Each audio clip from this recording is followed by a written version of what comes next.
यसरी नै मेसेज आएको छ कि छैन तपाईहरुकोमा नि?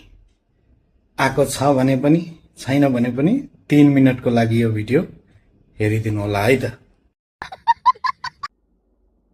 साइबर सिक्युरिटी भनेको चाहिँ के हो भनेर सोध्नु होला कसैले। साइबर सिक्युरिटी चाहिँ specially best practice to protect network, computer or any other system from illegal access or unauthorized access।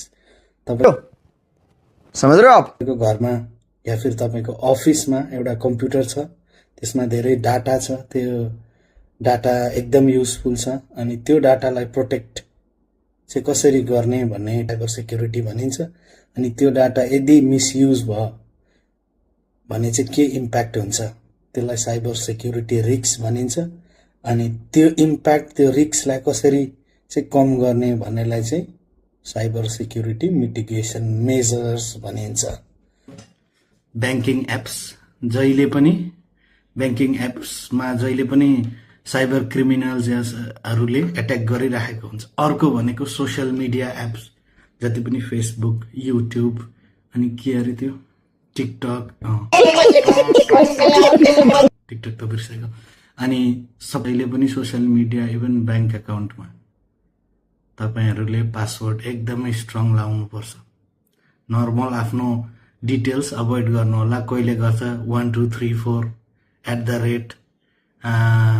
Date of birth यो नलगाउनु। जहिले पनि स्ट्रङ पासवर्ड लगाउनुस्।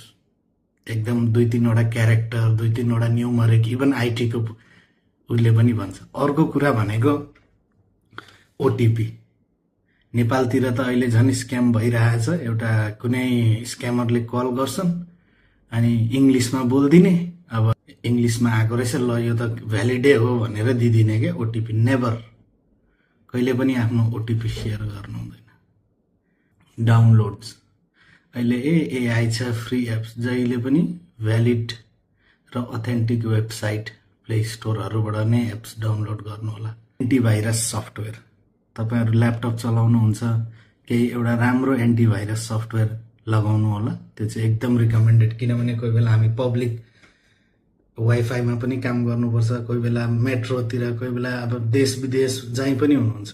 त्यही भएर त्यो एकदम एन्टिभाइरस एउटा राम्रो ट्रस्टेड एन्टिभाइरस हुनुपर्छ। अनि एसएमएस अलर्टहरु घरतिर स्पेशली मम्मी बुवा हुनुहुन्छ, यो चाहिँ एकदमै एसएमएस अलर्टहरु एकदम चेक गर्नुपर्छ। आफ्नो बैंकको या फिर कुनै तपाईको अकाउन्ट छ भने नोटिफिकेसनहरु चेक गर्ने। यदि तपाईलाई कुनै नोटिफिकेसन